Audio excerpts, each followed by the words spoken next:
साथियों, आज आप सब यहाँ रोहतक जिले की कैडर का समीक्षा कमेटी समीक्षा की मीटिंग में शामिल हुए हैं, तो आप सभी का मैं स्वागत करता हूं।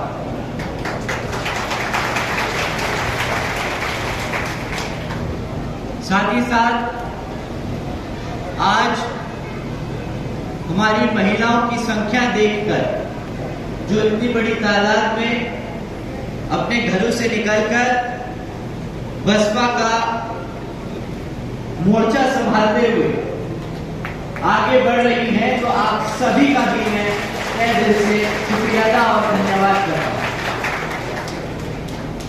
साथ ही साथ आज यहाँ मौजूद हमारे सभी बड़े बुजुर्ग कमेटी मेंबर्स, आप सब जो आज यहाँ मौजूद हुए हैं, आए हैं, तो आप सभी का भी मैं तहे दिल से धन्यवाद करता हूं।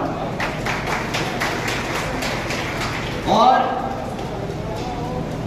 आप सबको मनोरंजित रखते हुए हमारे बहुजन समाज के टैलेंटेड एंटरटेनर्स, आप सभी ने जो हमारे सभी साथियों का मन बनाए रखा, मिशन मूवमेंट को आगे बढ़ाने के लिए जो गीत गाकर हम सब में आग जगाने का काम रखा, तो आप सभी का भी मैं तहे दिल से धन्यवाद करता हूं। हमारे जवान, बीबीएफ के जवान साथियों, जिन्होंने आज की मीटिंग में ऑर्डर को मेंटेन रखा, आप सभी का भी मैं तहे दिल से धन्यवाद करता हूं। और आखिर में हमारे बहुजन समाज के बहुजन मीडिया जो हमारी बात को इंटरनेट, यूट्यूब, ट्विटर के माध्यम से देश के कोने कोने तक पहुंचाने का काम कर रहे हैं, तो आप सभी का भी मैं तहे दिल से धन्यवाद करता हूं। सबसे पहले मैं अपने सभी संतों, गुरुओं, महापुरुषों को, जिसमें खासकर महात्मा ज्योतिबा फूले, छत्रपति शाहू जी महाराज, नारायण गुरु, पेरियार रामास्वामी जी, बाबा साहब डॉक्टर भीमराव अंबेडकर जी एवं मान्यवर साहब श्री काशीराम जी को नमन करता हूं। मान्यवर साहब श्री काशीराम जी की एकमात्र उत्तराधिकारी हमारी आदरणीय बहन कुमारी मायावती जी को भी नमन करता हूं। उत्तर प्रदेश की 4 बार मुख्यमंत्री, लोकसभा व राज्यसभा की कई बार सदस्य रही आदरणीय बहन कुमारी मायावती जी, जिन्होंने अपने सभी SC, ST, OBC एवं अल्पसंख्यक समाज के साथ साथ सर्व समाज में से गरीबों और कमजोरों के लिए अपना पूरा जीवन समर्पित किया, तो मुझे गर्व है कि मुझे ऐसे महान नेता के नेतृत्व में काम करने का मौका मिल रहा है। आदरणीय बहन कुमारी मायावती जी का मैं हार्दिक अभिनंदन और आभार व्यक्त करता हूं।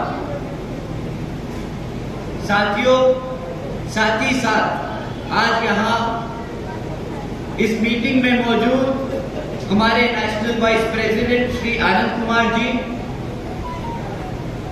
हमारे सेंट्रल स्टेट के इंचार्ज हरियाणा, पंजाब और चंडीगढ़ से श्री रणधीर सिंह बेनीवाल जी, श्री कुलदीप बलियान जी, श्री राजवीर जी, श्री संजय बोध जी, श्री संजय चोपड़ा जी, श्री कृष्ण जी, श्री परवीन फतेहपुर जी, श्री विनय बोध जी, श्री आजाद चोपड़ा जी, आप सभी का भी मैं तहे दिल से धन्यवाद और स्वागत करता हूं।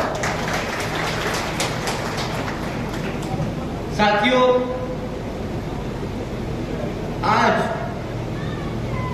आपकी पार्टी को 39 साल हो चुके। इन 39 सालों में हमारे संस्थापक परम पूज्य मान्यवर साहब श्री काशीराम जी और एक छोटे से परिवार से मैं जन्मी, दिल्ली की गलियों से निकलकर दिन रात एक कर अपना पूरा जीवन और अपना परिवार इस पार्टी में मिशन और मूवमेंट के लिए त्याग कर बहन जी ने दलितों और पिछड़े समाज को राजनीति की मुख्य धारा में लाने का काम किया। गरीबों और कमजोरों को इतना सम्मान दिया कि आज कोई भी राजनीतिक पार्टी हमारे इस वर्ग को नजरअंदाज नहीं कर सकता।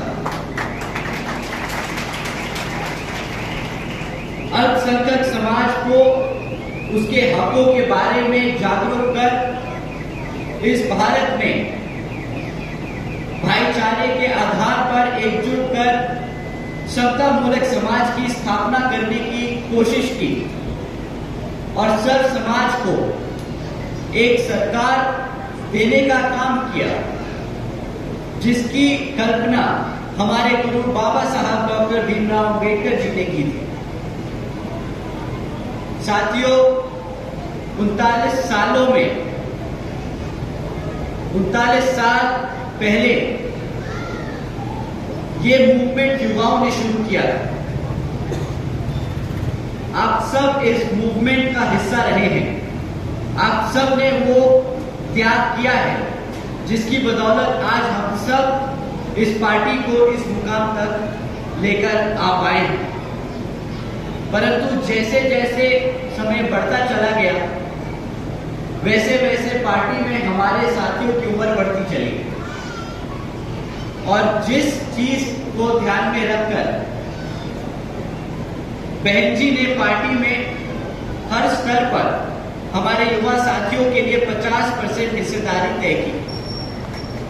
समय आ गया कि आप सब अब आने वाली पीढ़ी को तैयार करें।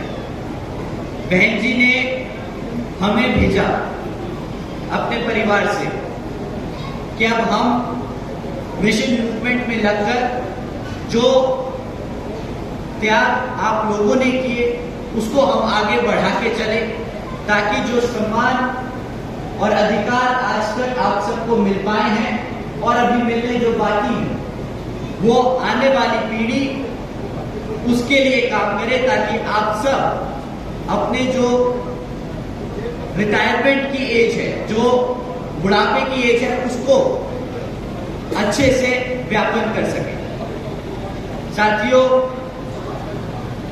और मैं अपने युवा साथियों से दरख्वास्त करूंगा कि आपको अब बढ़ चढ़कर पार्टी के सभी कार्यों में हिस्सा लेना होगा। अब आपका समय आ गया है। अब आपका समय आ गया है और आपको अब ये छोटी मोटी जो मुटाव है, जो झगड़े हैं, जो आप छोटी मोटी चीजों के लिए परेशान होते हैं, उस चीजों को अब आपको इग्नोर करके आगे बढ़ने का काम करना होगा। जैसे कि आज की जो समीक्षा मीटिंग रखी गई, इस पे कितने युवा साथी आज मौजूद हैं जिनकी उम्र 25 साल से कम है? हाथ उठा के एक बार 25 साल से कम उम्र के हाथ साथी अपने हाथ उठाएं, खड़े हो जाएं एक बारी। 25 साल से जो कम है,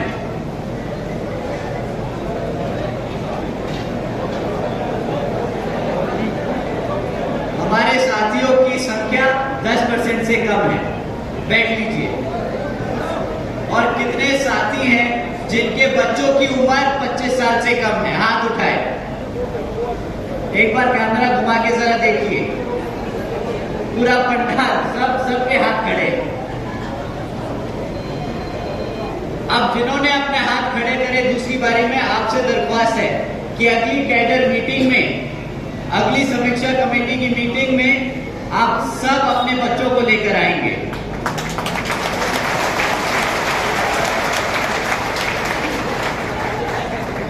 समय आ गया उनको भी समझने का। जैसे आप अपने परिवार में बच्चों को पढ़ा लिखा कर तैयार करते हैं कि वो आगे आके आपका बुढ़ापे में ध्यान रखेंगे, तो ये इस समाज के लिए आपको अपने बच्चों को अब तैयार करके आगे भेजना है, समीक्षा कमेटियों में भेजना है, पार्टी के कार्यक्रमों में भेजना है, ताकि आपके बुढ़ापे के जमाने में, समय में वो आपका ध्यान रख सके एक सामाजिक तौर पर। साथियों, साथ ही में हमें ध्यान रखना होगा कि ये कमेटी की मीटिंग, ये कैडर कैंप इसलिए लिए जा रहे हैं ताकि आप अपने समाज में, अपने मोहल्लों में जाकर पार्टी के कामों को बता सकें।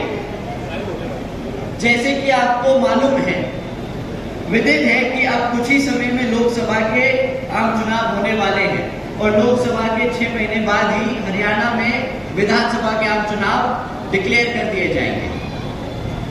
और वर्तमान की बीजेपी और जेजेपी की सरकार आपको गुमराह करने के लिए फिर से साम दाम दंड भेद आदि का इस्तेमाल करने के लिए दोबारा से मैदान में उतरेंगी।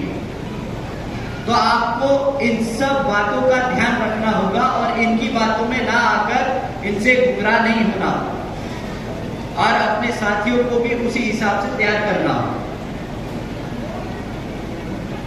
साथियों, इनकी हकीकत मैं आपके सामने कुछ स्मॉल शॉर्ट पॉइंट्स में रखना चाहूंगा। इनकी विफलताएं तो अनेक हैं, बट 4-5 मुद्दे आप लोगों के बीच में रखता हूं जो आप आगे जाके समाज में हर व्यक्ति को बताने का काम करें।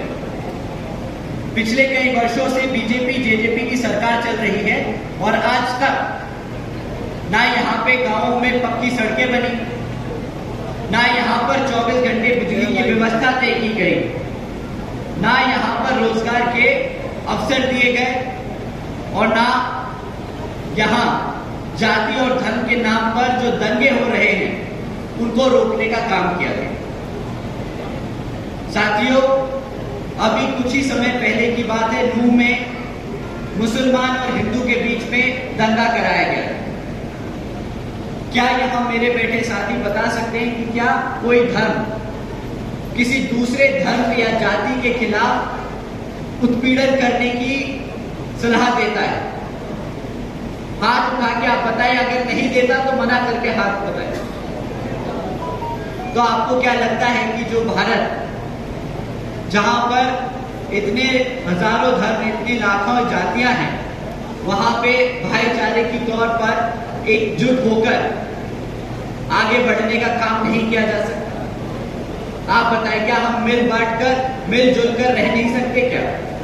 क्या हमारे मुसलमान भाई चाहते हैं कि हमारे हिंदुओं की माताओं के बच्चों को नुकसान पहुंचे, दुख पहुंचे? और क्या हमारे हिंदुओं धर्म की माताएं हैं, क्या वो चाहेंगे हमारे मुसलमान के भाइयों के बच्चों को तकलीफ पहुंचे? हाथ उठा के एक बार बताएं, क्या आप ये चाहेंगे? साथियों, जितना दर्द आपके बच्चे को होता है, चाहे आप जाट हैं, गुर्जर हैं, चमार हैं, ब्राह्मण हैं, पंडित हैं, उतना ही दर्द एक दूसरे धर्म के बच्चे को भी होगा, क्योंकि भगवान ने इंसान बराबर बनाया। ये यहाँ पर आकर मनुवादी सोच रखने वाली जो पार्टियां चल रही हैं, उन्होंने हमें जाति और धर्म के आधार पर बांटने का काम किया ताकि हम सब एकजुट होकर आगे ना बढ़ सके।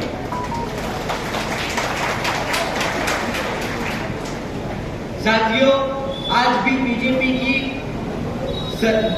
ने सरकारी नौकरियों में SC ST OBC भर्तियों को ना कर रोक कर रखा है। जैसे कि आप जानते हैं कि जो बैकलॉग की जो नौकरियां हैं, आज भी यहाँ पे हरियाणा सरकार में पूरी भरी नहीं की है, जबकि हरियाणा सरकार में 1,80,000 से ज्यादा नौकरियां आज भी खाली पड़ी हैं। आज BSP कहती है कि हमारी सरकार बनने पर इस बैकलॉग को सबसे पहले भर दिया जाएगा।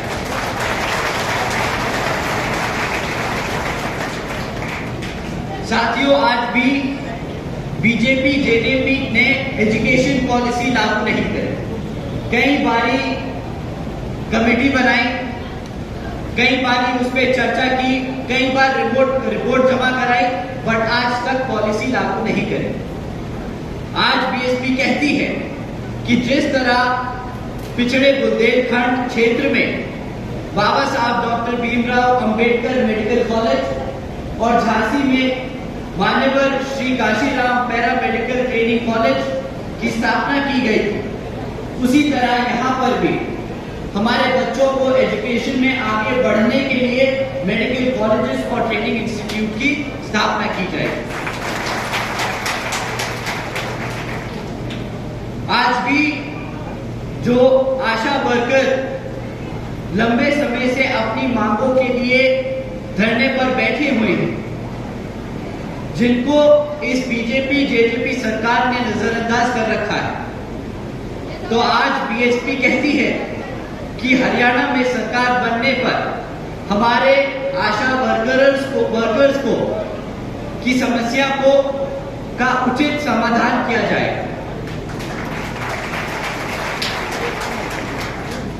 साथियों, अगर बीजेपी जेजेपी का यह हाल है तो कांग्रेस कुछ कम नहीं।